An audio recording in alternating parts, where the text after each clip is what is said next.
Absolute Emperor. Napoleonic Wargame Battles. Today we are embarking on a brand new chapter in the Joy of Wargaming story. We are going to be doing some big battles. Yeah, with 2mm figures. It could happen.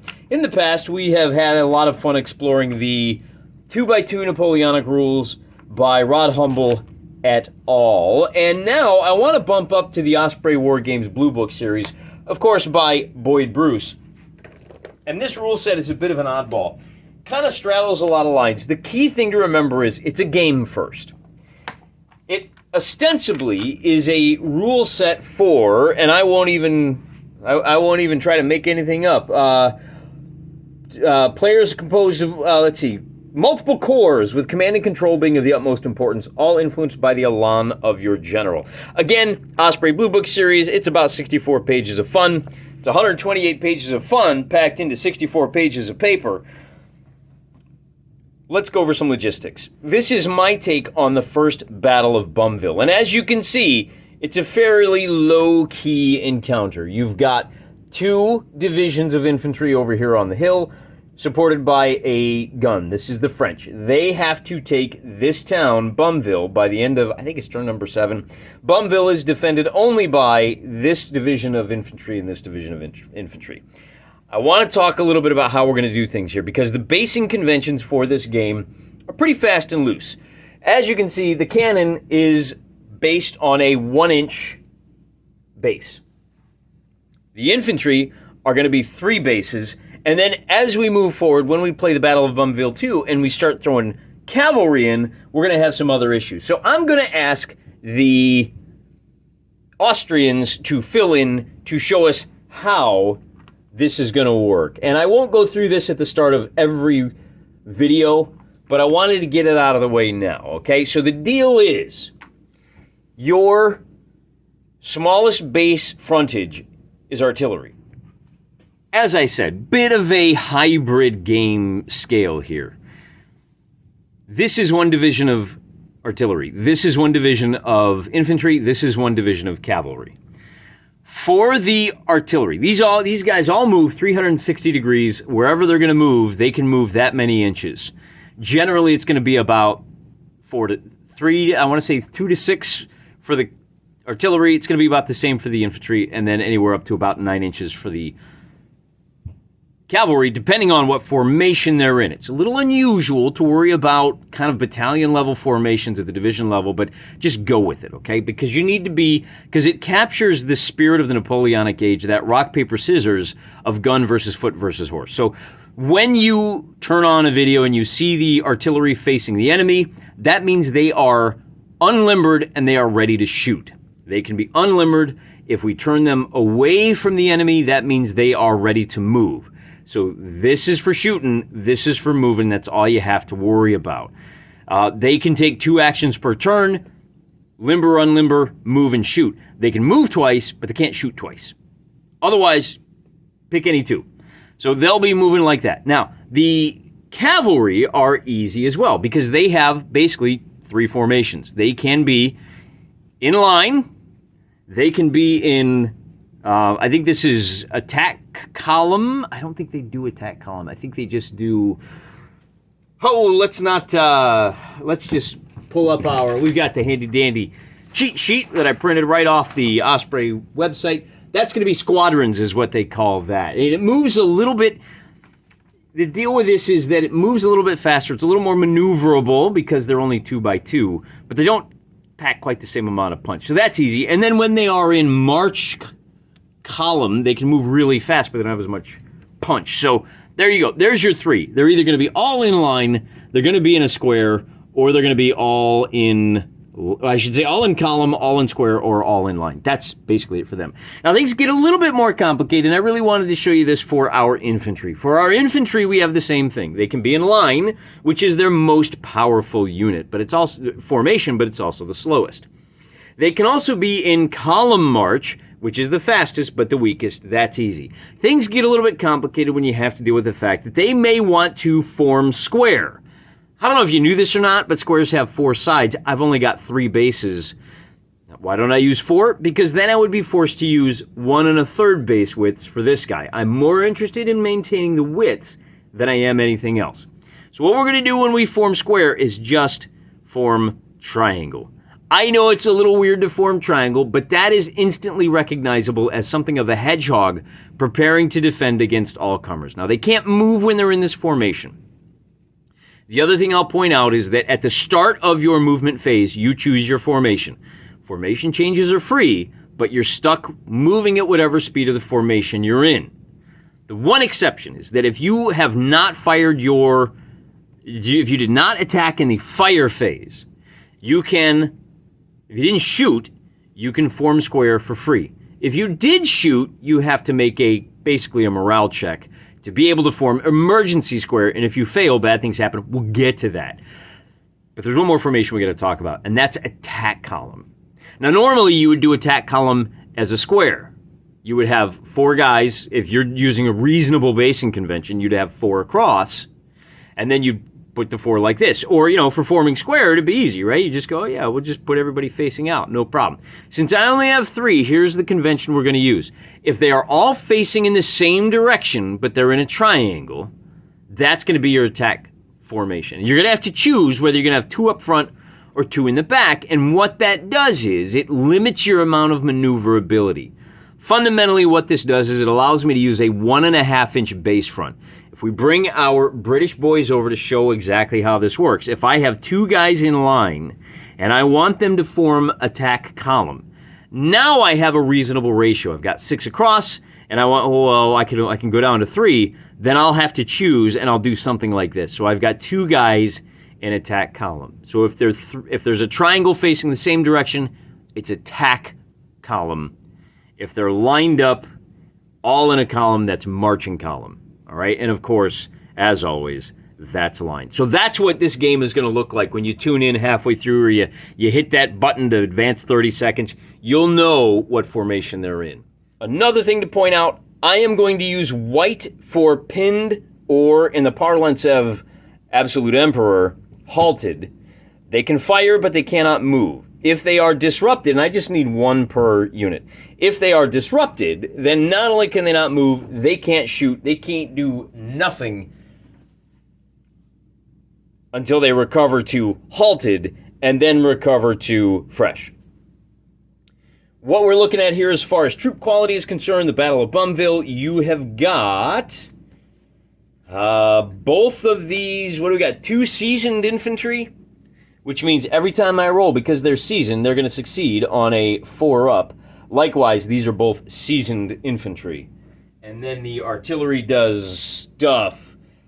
It's just artillery battery. They don't have any troop quality. So there you go. I think we're just about ready to go. One thing to be aware of is that the French have the advantage when it comes to Elan, and we'll get into that in a little bit.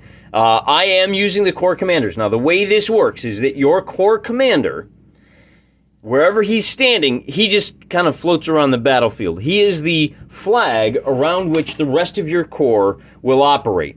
We're only 9 inches from here to here. Everybody has to stay at this scale. They have to stay within... Let's back up a step. If you have multiple corps on the table, which we will, you'll also have an overall army commander. This guy has to stay within 18 inches of your overall commander. Then everybody under his command has to stay within 4 inches of him. Now, he's not an actual unit. He is very elusive. So if ever an enemy unit marches over him, you just kind of set him to the side. All right, so we don't have to worry about protecting our corps commanders. That's fine. They're just kind of a pin to make sure that everybody is within 4 inches of that commander. And as you can see, as things start off, we just put them right here. So this unit is within 4, that unit's within 4. Now, this division is defending a built-up area. The way I do built-up areas, the rules say you should have a 3-inch base. Well, I have a 1-inch base, and then that built-up area extends to 1 inch around it. That allows me to put my boys, and they can be considered as defending all 4 sides. Again, we're kind of improvising around the limitations of the 2mm bases that we're using. Likewise over here, all these guys have to stay within 4 inches of that CNC. And I'll bring this guy up just so you can see a little bit closer. For those of you that have never seen this, I leave a void space in the front. For example, these guys, this line infantry, I've got, oh, there, see their foot, right? And then I've got space in the front for those pipe cleaners. Shows you which way is front. The pipe cleaners are to show that they have fired, just in case that comes up. So always remember, my army guys are towards the back of those units. That tells you which way they're facing. And again, the artillery, the caissons are painted the same color as the uniform, so you can see the blue in the front means they're facing this way. That means that as the game starts, they are unlimbered. Now, let me show you something. This is literally all we have for the Battle of Bumville. There's the text. Bruce does not give us a whole lot of information. Do they start limbered or unlimbered? That may be important. Now, what I'm going to do for this battle, I'm assuming that since they are within, in our case, 12 inches of the town, they might as well start unlimbered. They can start blasting from the very beginning of the game. If I wanted to, I could unlimber them in the first turn and move them up. And then move them up and limber, and now I'm blasting these guys at short range. That may be a viable solution. In fact, kind of think that's what we're going to do. One other thing before we get started. At the start of the game, each of these corps commanders gets a order. He gets his orders, and here's what they look like. Defend built-up area, defend hill, flank right. Basically, are you attacking? Are you defending? Or are you going to wait 2 turns and then attack? And so what happens is those orders dictate what these guys are allowed to do and what they're not allowed to do. If they have an attack order, they are not allowed to withdraw. If they have a defend order, they're not allowed to move up on the attack. They got to defend those hills. So for the Battle of Bumville, this is just a learning process. They have attack orders. They have defend orders. In practical notation, what exactly does that mean? Well, it means you could give these guys a hold order, which means they defend this area, and then automatically switch to attack. Problem is that you can change those orders by spending 1 Elan point. The French have 4, these guys have 3. The real problem is that Elan is the health of your army.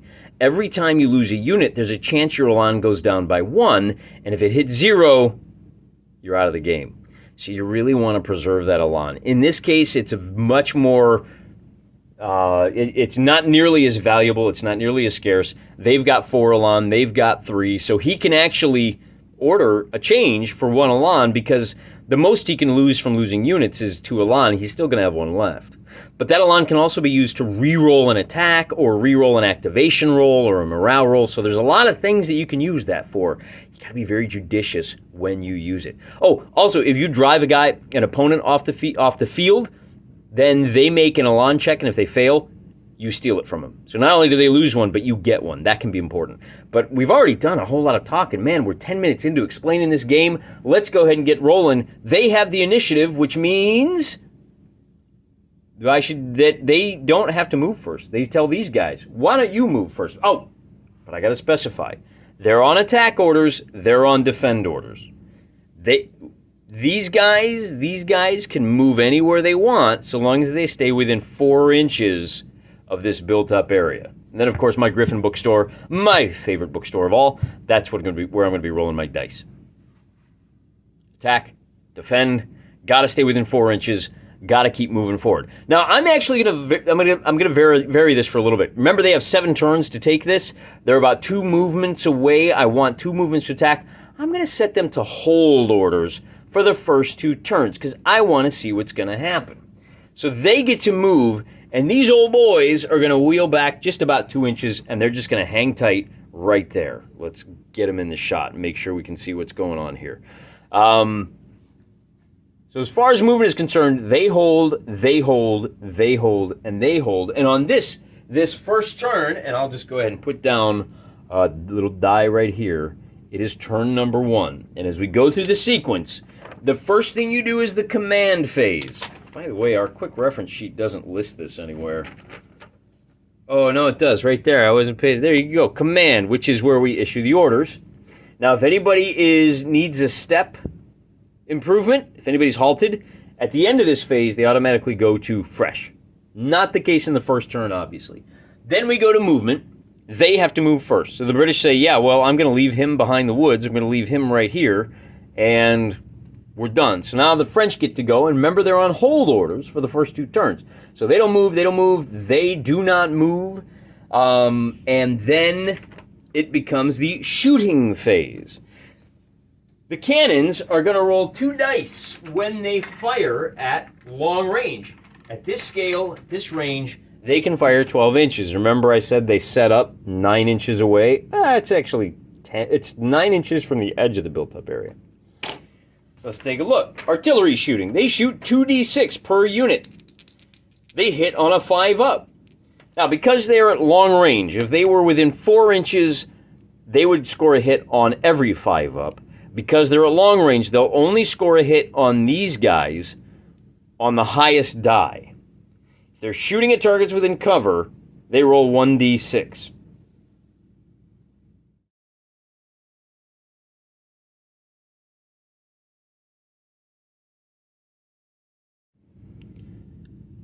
I just double-checked. It's by turn 8 inclusive. Now, I would say by the end of turn 8, just to make it a little more clear, but, whatever. So, again, they still have the most elan, and because they held 2, their orders automatically go to attack. So what do we got to do? Well, command is nothing. We're not changing any orders or anything like that. So we got to go to movement. Our infantry are all in line, so they are going to move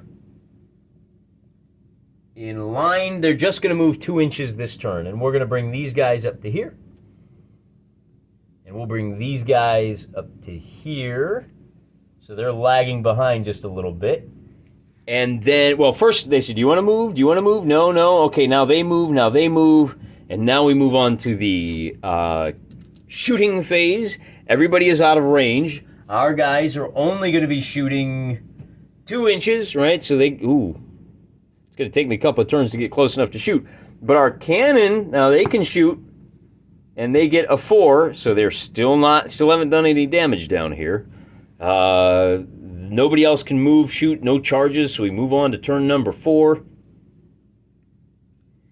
And again, do you want to move? Heck no, my orders are to defend. Do you want to move? Yeah, maybe we'll go ahead and just kind of swing around this way a little bit so that we can start filling in this gap. And then, do you guys want to move? Now, they get to decide, do we want to move left to right or right to left? I think that rule is going to have a lot more importance than anyone realizes, or that I've seen other people pay much attention to in the online battle reports I've seen. I could be wrong. We'll figure it out. Does anybody have any shooting? Nobody is within shooting range. Nobody is within, what is charge range for these guys? 2 inches? Yeah, for infantry. So that means he takes another shot looking for that 5-up. Still haven't done anything. Units have 8 hit points. At 5 damage, they've dropped down 1 quality. So your veterans become seasoned. Instead of succeeding on a 5-up, they succeed on a 4-up. Seasoned become conscripts, and then conscripts just stay conscripts, because once you're that sad, there's nothing doing. All right, so we got our 4-inch, our turn number 4. So they moved up once, twice. Then we did the cannon fire. Then nothing happened. So we're on. Oh, maybe we should have started moving these guys a lot faster. Or maybe we should have gone attack column to start things off. Turn number 5. You don't want to move. You do want to move up 2 inches to here. And again, we'll anchor our flank over here on the woods. He can just slide over out of the way. Now the French are going to move up. We're maintaining this field of fire. Maybe our cannon can do some good. And then these guys are going to move up 2 inches as well. And we're still not in gunnery range except for the cannon. Cannon's going to fire. And on turn number 5, again, they miss. They have a 1 in 3 chance. The fact they haven't hit yet is pretty embarrassing. But we're done with turn number 5. We don't have any combat. Nobody's within 2 inches. So the next thing is, this is where it gets to be on turn number 6. They have 3 more activations to clear that town. These guys have to move first. all they can do is leave under column of march. They're not going to do that. This division now has to decide, what do they want to do? Do they want to close this gap, or do they want to maintain their position? And I think what we're going to do is not move. Okay, so now the French are going to move from center to center. He's going to swing around to right here, and we're going to go ahead and expose our flank because we really need to get stuck in here. So they're done moving. These guys are done moving. Let's take a look and see what shooting does. Now, on the shooting phase, the French have the elan, so they get to go first. We will start with the cannon firing through the gap. One last chance, guys. There we go. So now we have to worry about damage. There's our 1 hit point of damage here. These guys are going to fire, and then these guys. And they both roll 2d6 at this built-up area. They're going to be hitting on, because they're seasoned, they hit on 4s. So these guys are going to do no damage, and these guys are going to do 2 damage. So that's a total of 3 on this unit right here. Then these guys, now this is interesting, they get to fire 2d6 out of each side of the built-up area. So they're going to fire 2d6 here and get 1 hit. Then they're going to fire 2d6 here, and they're going to get no hits. Then these guys get to fire, and because they're firing in line at these guys in line, they're going to roll 4 dice. The fact that they're firing, this is a big mob, the fact that they're firing at a unit that is exposing their flanks, I don't think that makes a difference. If it does, let me know. Here's their 4 shots, and they're only going to get 1 hit on that guy. Now that's kind of important, because if you get 2 hits, these guys are halted. The fact that they each only got 1 hit on that they only took 1 damage altogether, that means that they are both within 2 inches. They are both under attack orders. They are both obligated to charge. Charging. Infantry charge 2 inches, halted, they're not halted, they're not disordered. To charge a flank, the charging unit must have at least 1 base behind a line extended right. So they can charge into the flank here. That's good news for them. So this gets a little bit complicated. They get to declare charges first. So they're going to charge in, and we're just going to line them up like that. They're going to charge in, and now here's where things get really complicated. Ooh. I think they're going to get to charge. So you draw a line from here, and because they're behind that line, they're going to be able to sweep in behind.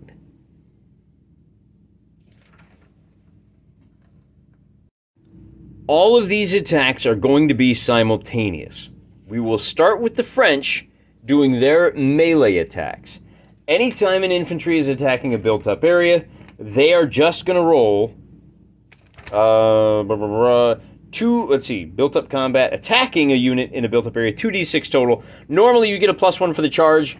They don't, because they're attacking a built-up. So it's going to be 2d6 from these guys. So that's 1 more hit. That takes these guys to 4. And then these guys are going to roll 2d6, and they get another hit. So they go up to 5. These guys are now going to be conscripts, so they only succeed on 5s. Not this turn, though. They get to roll a 2d6 attack here, because they're defending, hitting on 4s. Takes that up to 2. Then they roll 2d6 against this guy, and do no damage there.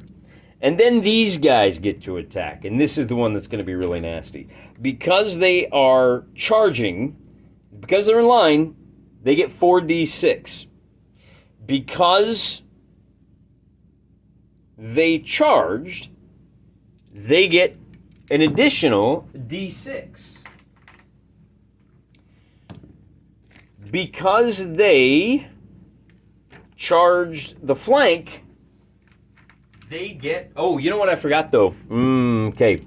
Big oops here.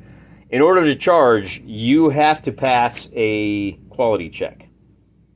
Only fresh. I think that's right. Or is it counter charges? Let me double check that. No, hey, how about that? I did it right. Will wonders never cease? It's only if 2 units are charging each other. Since they're not charging and this French unit is not charging, I didn't need to mess with that at all. We're at 6 dice here. No, 7d6 attack against this unit. Hitting on 4s. We're going to do a total of 2 damage. Takes them up to 3. And now we need to worry about Casualties Resolution. Once a unit receives a cumulative total of 5 hits, its ability to continue the fight is reduced. And infantry, let's see, you need to get to 8. They're never halted. 2 hits causes you to be halted. So they're halted and they're halted. No, that's on a single unit. They're not halted. Now, okay, so because they're at 5, oh, that's on a single hit, though. On 3 hits, recoil a half an inch and become disordered. They only took 2. Any phase, 5+ hits, you have to take a waiver test. So these guys who've taken a pounding, they're going to have to make a waiver test at their current, which means they only pass on a 5-up. They've failed. Because the unit in town, in Bumville, failed that activation check. They have to make, or that waiver test, they have to make an activation check. If this is successful, which it's not, if it's successful, they retire with their colors intact. How about that? You know, the British probably should have spent an elan to re-roll that. All right, we're learning. That's why this is an easy one. We gotta figure this stuff out. Because they failed, the unit is overrun. Okay, goodbye, guys. Thanks for your service. There's nothing in the rules about how to follow up when you chase somebody out of an area. The deployed unit fights units in a built-up area cannot charge, right? We got that. Shooting in combat resolution. It talks about a lot of stuff here, but it doesn't talk about additional effects, at least not in a way that would apply here. We've got halted, disorder, a cavalry unit. Let's see, you can withdraw once. There's a thing about waiver test, but there's nothing that says when you withdraw. I think the unit is ordered to retreat. There's no other movement. So these guys remain locked in combat here on turn number, I think this is turn number 7. And on the movement phase, since they're not withdrawing, these guys can move into position. And the victory conditions, here's where we gotta do a little bit of rules lawyering. The French must occupy the town by turn 8. They do occupy the town. They have won. They sacrificed the rear of this army to slow these guys down, and were able to successfully win this battle. Now, bear in mind, like I said, I didn't spend any elan on rerolls. That was a critical error. We have to remember that given a choice between burning an elan and losing the battle, burn the elan. The next time around, we're going to go ahead and play the Battle of Bumville 2. Things get a little more complicated. Here is the map for Bumville 2. As you can see, we're going to add a little bit of cavalry, and our defenders are going to get an artillery to help them defend Bumville. A little tight. That's all right. We can handle it. Now that we got our feet wet, we can kind of get down into the cold lake water, kind of up to mid-thighs. Not quite ready to take the plunge yet, you know, but we'll get there. I'm praying for you.